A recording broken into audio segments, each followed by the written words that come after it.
The Persian Gulf sits on a knife edge as Iranian generals threaten massive retaliation against United States positions throughout the region, without the critical congregational deadline looming and the war's energy supply hanging in the balance.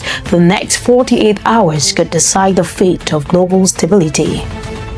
Good day, everyone. Welcome back to our broadcast. I am your host, Linda, and you're watching The Global Observer. We are now 2 months into the United States-Israel war on Iran, and the situation has reached a terrifying impasse. Despite a ceasefire that has been in place since April 8th, the Strait of Hormuz remains a closed gate, shutting off 20% of the world's oil and gas supplies. This economic stranglehold has sent energy prices into a critical climb, sparking fears of a global downturn that could rival the greatest financial crisis of our time. Today, we decode the latest threats from Tehran, the political firestorm in Washington, and the regional alliance that are fraying under the pressure of an imminent military strike.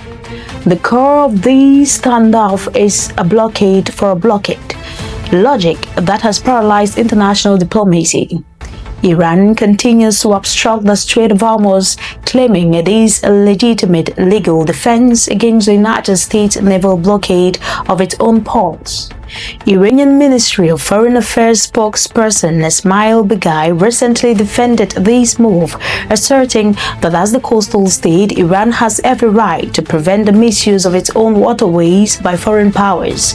To Tehran, the closure isn't just a military tactic, it is their own leverage to protect an economic lifeline that has been almost entirely severed. Imagine a vital artery being clamped shut.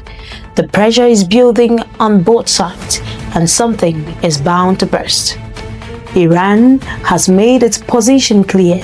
If Washington renews its attack, the response will be long and painful strike targeting Americans' assets and regional partners across the Gulf. This tension is causing a massive rift within the Middle East as neighboring nations are forced to choose sides. The United Arab Emirates has taken the extraordinary step of banning its citizens from traveling to Iran, Iraq, and Lebanon, urging those already there to return home immediately. The rhetoric from regional leaders is becoming increasingly sharp. Advisors to the UAE presidency have labeled Iran's action as treacherous aggression, while the King of Bahrain has condemned internal collaborators who side with attackers. This internal friction is creating a volatile domestic environment where loyalty to the nation is being demanded at the cost of imprisonment or loss of citizenship. It is a regional house divided, and the cracks are widening as the threat of a larger conflict grows. Meanwhile, back in Washington, the clock is ticking on a massive legal and political showdown. Friday marks the deadline of Congress to approve the war under the 1973 War Powers Resolution. Without this approval or a 30-day extension, the administration will technically be forced to scale back into offensive operations. However, senior officials are already looking for loopholes, suggesting that the April ceasefire reset the clock on hostilities. While the lawyers argue over the fine print, the military reality is much more direct. Reports indicate that President Donald Trump has been briefed on several scenarios for further military strikes intended to force Iran to the negotiating table. Democratic Senator Richard Blumenthal has described the prospect of an imminent strike as deeply disturbing, warning that it could lead to massive casualties and put American sons and daughters directly in harm's way. On the ground in Tehran, the capital is already bracing for the impact. Air defense activity has been reported as Iranian forces engage surveillance drones and unmanned vehicles over the city.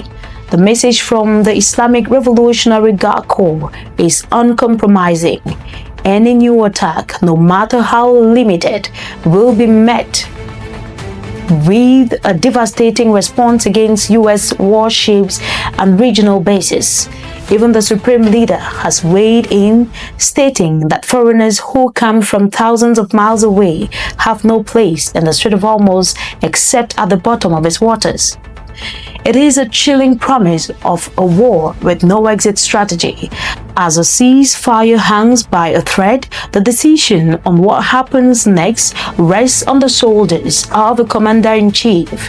Whether it is an intensified economic siege or a new wave of kinetic strikes, the world is watching a high-stakes gamble where the loser could be the global economy itself. Thank you for watching The Global Observer. Watch out for more.